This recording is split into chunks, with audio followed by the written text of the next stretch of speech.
নমস্কার।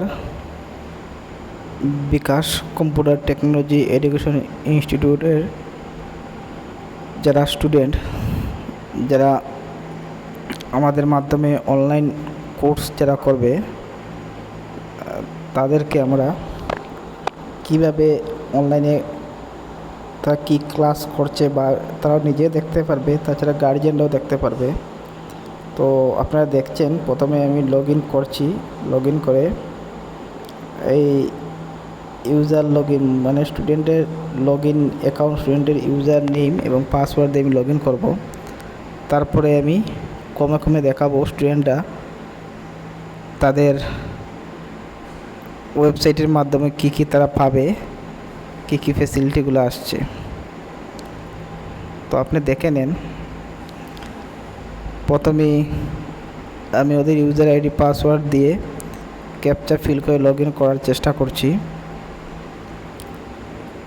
ক্যাপচাটা সম্ভবত ভুল হয়েছে, তো আমি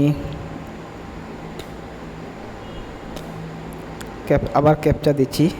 ক্যাপচা দিয়ে আবার লগ ইন করছি।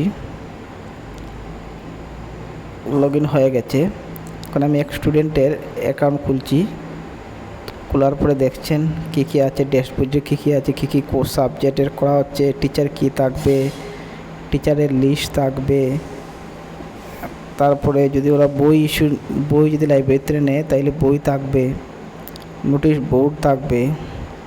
তারপরে ওদের মাই প্রোফাইলে ওদের আইডেন্টি কার্ড থাকবে, প্রোফাইলে ওদের কবে অ্যাডমিশন, কী ক্লাস, অ্যাড্রেস, এভরিথিং ওর মধ্যে থাকবে। তারপরে এই মাসিক ফিস ওরা যে দিবে, এই ফিসের ক্ষেত্রে ফিসের ডিটেলস থাকবে, অনলাইন কোর্স থাকবে, তারপরে ক্লাসের টাইম টেবিল থাকছে, লেসন থাকছে, সিলেবাস দেখেন কী কী সিলেবাস ওদের আছে, সিলেবাসও থাকছে, কী কী সাবজেক্ট আছে, হোমওয়ার্ক যদি থাকে হোমওয়ার্ক ওরা পাবে।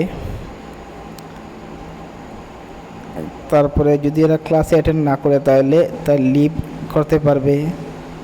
তারপরে ওদের যদি কোনো নোট ডাউনলোড করতে হয় তাহলে ডাউনলোড সেন্টারে গিয়ে কন্টেন্ট ডাউনলোডে গিয়ে নোট ডাউনলোডও করতে পারবে, অ্যাটেন্ডেন্সও দেখতে পারবে। তারপরে নোটিশ বোর্ড আছে, নোটিশ বোর্ডে নোটিশ কিছু লিখতে পারবে। তারপরে টিচার রিভিউ পাবে। তারপরে লাইব্রেরিতে বুক যদি ইস্যু, ওরা যদি বুক নিয়ে পড়ে তাহলে বুকের ডিটেলস পাবে।